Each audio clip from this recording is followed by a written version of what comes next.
सोनाल हिरा। मी आज बनवणार आहे मसाला मखाना, जे माझ्या मुलांना खूप आवडतं। आणि तुम्हाला माहिती आहे का, हे मखाने कशाचे होतात, कशाने बनतात? आपल्याला माहिती आहे, कमळ असतात ना, त्या कमळाचे जे बिया असतात, त्या बियापासून हे मखाने बनलेले असतात। आणि मखाण्याचे बघितले गेले तर खूप सारे फायदे आहेत। जसं की ज्याला कोलेस्ट्रॉल ज्याचं जास्त वाढलेलं असेल, त्याने जर हे खाल्लं, त्याचं कोलेस्ट्रॉलचं प्रमाण पण कमी होतं। ज्याचे गुडघे दुखत आहे त्यांच्यासाठीही चांगलं आहे, मुलांसाठी चांगले, शक्तिवर्धक आहे, प्रोटीन आहे भरपूर। म्हणून मी माझ्या मुलांना तर हे खूप आवडीने देतात आणि ते खूप आवडीनेही खातात। त्यांना हे नेहमीच मसाल्यामध्ये करून आवडतात। तर मी सर्वात आधी काय करणार आहे, गॅस चालू करणार आहे, गॅस ऑन करणार आणि त्याच्यावरती हे तेल घालणार। आता आपण बघू शकतो की आपली ही पातेली जी आहे ती छान तपलेली आहे। त्याच्यात आपण काय करणार आहोत, ते मखाने टाकून देणार आहोत। नंतर आपल्याला हे मखाने असे छान रोस्ट करायचे आहेत, म्हणजे भाजून घ्यायचे आहेत। थोडासा गॅस आपण फुल करूया। गॅस फुल केल्यावर थोडंसं म्हणजे हे जे मखाने आहेत ते चांगले भाजले जातील, कुरकुरीत होतील। आपल्याला हे मखाने असे भाजतच राहायचे आहेत, कमीत कमी 5 ते 7 मिनिटं भाजायचे आहेत। आता तुम्ही बघू शकतात की आपले मखाने हे छानपैकी भाजले गेलेले आहेत। तुम्हाला मी दाखवते, हे बघा छान भाजले गेलेले आहेत मस्तपैकी। आपण याला आता काय करणार, एका वेगळ्या पातेलीत काढणार। आता आपण काय करणार आहोत, हे मखाने ह्या बाउलमध्ये काढून घेणार आहोत। ह्या बाउलमध्ये काढल्यानंतर थोडे थंड झालेत की आपण त्याला काय करणार, फ्राय करणार।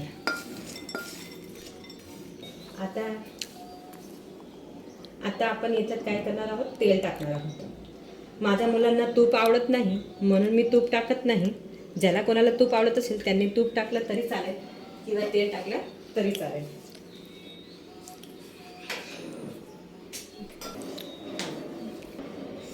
आता आपलं तेल बघू शकतात की छान तापलेलं आहे। आता आपण त्याच्यात काय करणार आहोत, थोडं तिखट म्हणजे अर्धा चम्मच सारखं तिखट, जसं तुमची मुलं तिखट खात असतील त्याप्रमाणे तिखट टाकायचं। नंतर हा जो मी चाट मसाला घेतलेला आहे तो चाट मसाला याच्यात टाकायचा।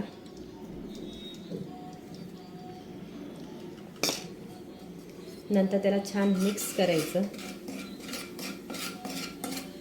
आणि त्यामध्ये मखाने हे टाकून द्यायचे।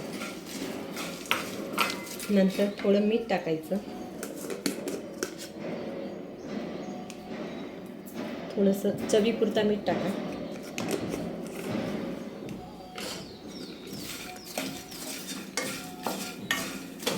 आता आपल्याला चांगलं मिक्स करायचं आहे,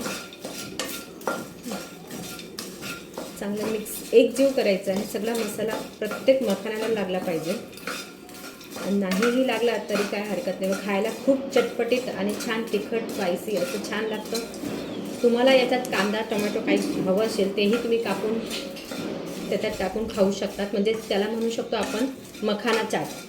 पण मी माझ्या मुलांना मसाला चाट आवडतो, मसाला मखाना आवडतो सॉरी, म्हणून मी त्यांच्यासाठी हे असेच मखाने बनवते।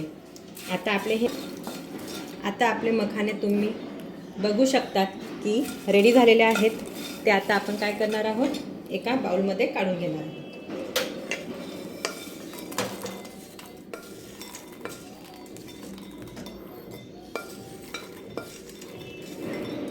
हे बघू शकतात तुम्ही, मसाले मखाने जे आहेत ते तयार झालेले आहेत। ते खायला खूप छान असे, बघा तुम्हाला आवाज पण येत असेल त्याचा, है ना, असे छान कुरकुरीत हे झालेले आहेत। जर तुम्हाला माझी रेसिपी आवडली असेल तर नक्कीच त्याला शेअर करा, लाईक करा, सबस्क्राईब करा। थँक्यू।